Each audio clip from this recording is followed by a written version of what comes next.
Wah, rasanya nyesek kayaknya apa, nggak lolos seleksi gara-gara cuma kalah di lokasinya.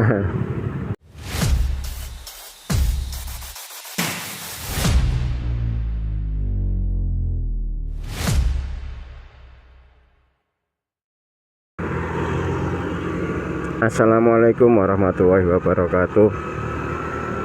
Jumpa lagi di Daily Report, teman-teman, channel kesayangan kita, channel yang gak jelas, channel yang membawa kisah kehidupan nyata menjadi sebuah cerita. Hari ini hari Selasa, teman-teman. Hari Senin kemarin itu sebenarnya aku sudah membuat video tapi tidak jadi. Gara-garanya tuh Senin kemarin tuh aku agak kesiangan, teman-teman. Agak kesiangan, agak buru-buru kan. Tapi pas Senin tuh aku rodok gregeten tuh gara-gara apa, kemarin kan ada MotoGP itu tuh di Mugello tuh ya, wajahnya seru gitu. Nah aku rada jengkelnya itu kan ditayang di Trans 7 ya, tapi tidak live delay, apa namanya, siaran tunda gitu.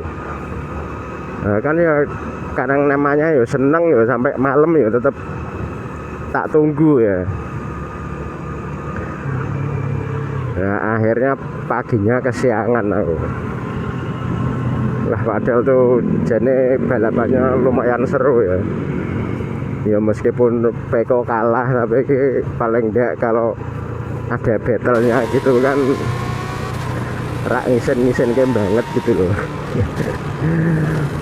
Ya, jadi hari ini kita mau bahas apa, teman-teman?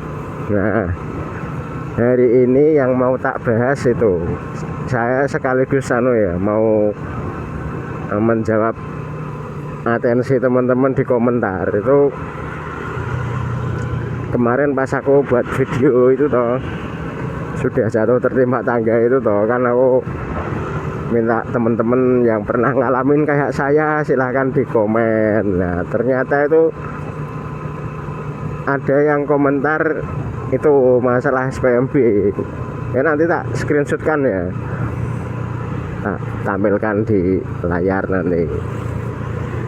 Komentarnya itu gimana ya, apa, pokoknya gagal lolos gara-gara kalah jarak kan. Memang yang apa namanya itu, yang dari jalur domisili itu kan memang diukur dari jarak ke rumah ya. Nah itu terus ada yang nyambung lagi komentar, wah itu memang nilainya pas-pasan mungkin. Wah ya bisa jadi bener semua itu. Nah terus ada lagi dibahas masalah SPMB. Ya sebenarnya ya teman-teman ya, aku tuh mau bahas ini sebenarnya tertarik juga, tapi aku sebenarnya enggak mau bahas gitu loh. Kenapa? Karena tahun ini kebetulan aku tuh juga daftar ke anakku ke SMA gitu. Nah takutnya kalau tak bahas itu kan takutnya kurang objektif gitu loh. Nah tapi karena ini untuk memenuhi keinginan teman-teman ya, yang sudah atensi di komentar tuh aku terima kasih sekali loh. Meskipun cuma 1-2 itu gue rasanya pemula, ada yang komentar aja sudah seneng kok, makanya tak turuti. Siapa tahu besok kalau channelnya gede so ya mungkin nggak sempet satu-satu gitu ya, nek menowo esok mben lo ya. Nah karena hari ini mumpung masih sempet ya,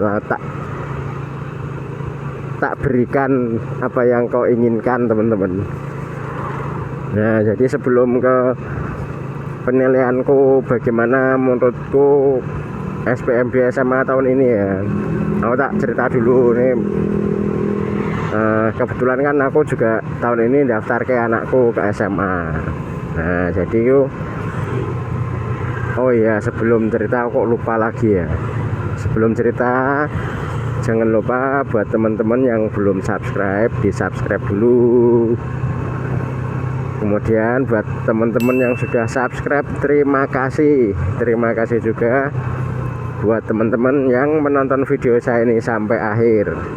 Ya jadi gini teman-teman, tak ceritakan dari kondisiku dulu ya. Aku kan juga daftar ke anakku ke SMA.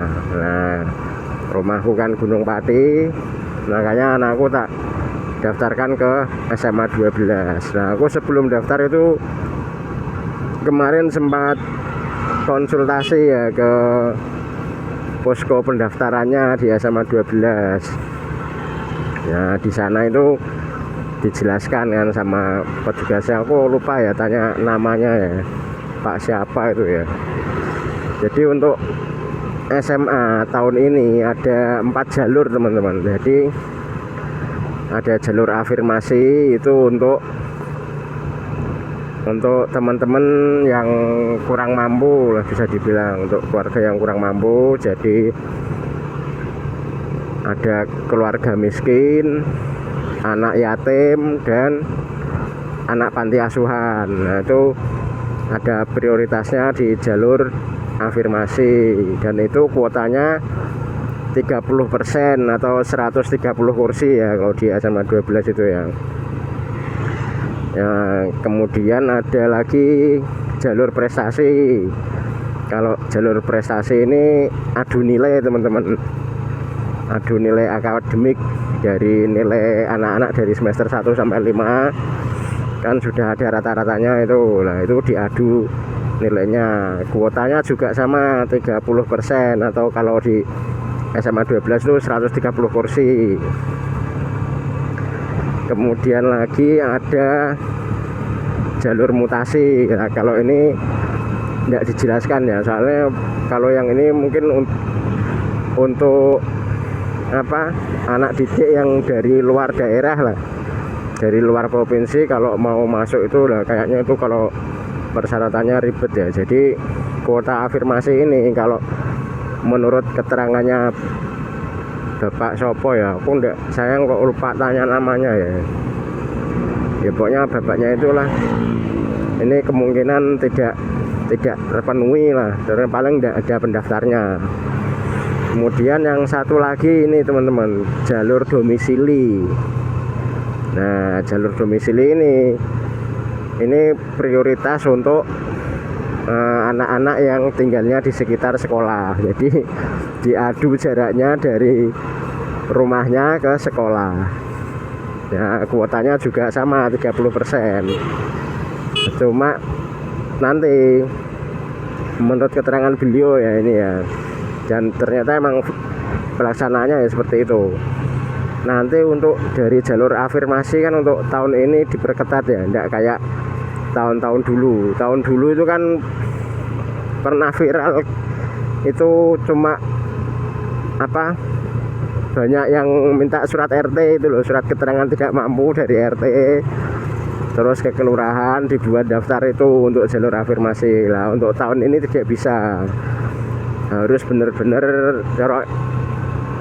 apa istilahnya diperketat lah istilahnya. Jadi nanti kuota 30% ini diperkirakan tidak akan terpenuhi. Nah terus kuotanya dilarikan kemana? Nanti akan dilarikan ke jalur domisili teman-teman. Tapi setelah di atas 30% nanti diadu nilai prestasinya ya, gitu teman-teman ya. Ya singkat cerita, anakku mendaftar ke itu jalur domisili karena nilainya pas-pasan ya. Kalau di prestasi itu kayaknya apa, tidak lolos lah. Nah di jalur domisili itu akhirnya juga tidak lolos juga anakku, cuma terpaut 0,1 poin kayaknya.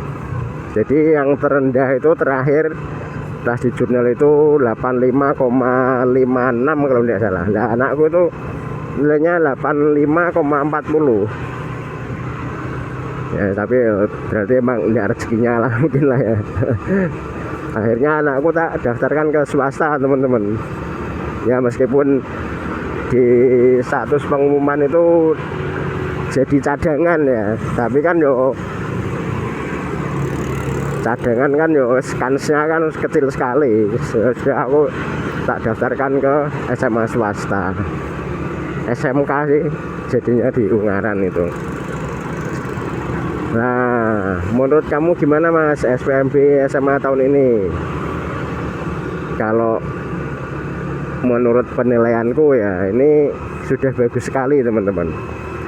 Jadi untuk tahun ini kan dari beberapa jalur dan kuotanya itu ya sudah bagus lah. Jadi untuk afirmasi itu kan untuk yang kurang mampu itu ya mendapat prioritas itu ya benar sekali. Dan untuk pelaksanaan diperketat ya, enggak kayak tahun dulu pernah viral itu cuma bawa keterangan tidak mampu bisa lolos daftar afirmasi. Itu bagus. Terus prestasi juga terakomodasi, jadi biar anak-anak tuh terbiasa berkompetisi teman-teman menurutku. Nah, cuma ini yang dari jalur domisili ini aku rada jujur aja kurang srek ya. Masalahnya gini, yang jalur domisili itu kan cuma diadu jaraknya ya, dari rumah ke sekolah. Wah, itu buatku yo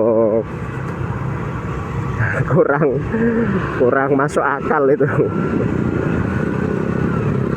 Jadi itu teman-teman kesimpulannya lah. Terus menurutmu gimana Mas yang jalur domisili itu kalau kurang bagus? Kalau menurutku ya bener, tetap ada kuota prioritas untuk warga sekitar itu bener. Cuma caranya ya nggak gitu juga. Nah, menurutku ya lebih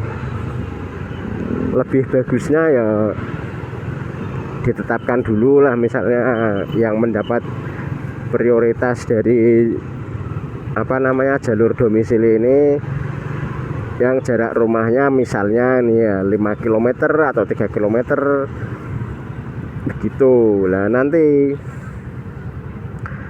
yang daftar itu tetap diadu nilainya, diadu nilai prestasinya. Wah, itu baru menurutku lebih fair ya.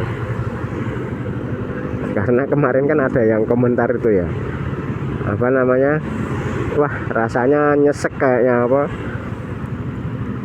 nggak lolos seleksi gara-gara cuma kalah di lokasinya gitu teman-teman. Kalau menurutku loh ya semoga ini ada yang dengar lah, sing wong-wong penting, sing panitia itu lah. Jadi untuk tahun depan tuh tetap di ya bener itu jalur domisili itu bener ada prioritas dari warga-warga sekitar, ada kuota khususnya ya tapi tetap harus ada, menurutku harus ada unsur adu prestasinya. Jadi untuk mendorong anak-anak ini terbiasa berkompetisi gitu loh. Karena ya memang dalam kehidupan real gitu ya memang kita itu berkompetisi ya. Dalam kehidupan real kita itu ya memang kita berkompetisi satu sama lain ya. Jadi gitu teman-teman. Gimana kalau menurut teman-teman ya, kita diskusi di komentar. Ke serak ketang 1-2 tak tanggapi kalau kemarin sedikit ini ya. Ya udah teman-teman ya, kayaknya itu dulu ya yang tak sampaikan terkait SPMB itu. Dan aku jadi teringat kemarin itu ya, wah hari Senin tuh aku ya rodok jengkel tuh sama Trans 7 ya, official MotoGP kok ada res kok ditayang siaran tunda itu, wah wes nggak masuk itu. Jadi itu aja teman-teman, kita jumpa lagi di video saya selanjutnya. Wassalamualaikum warahmatullahi wabarakatuh.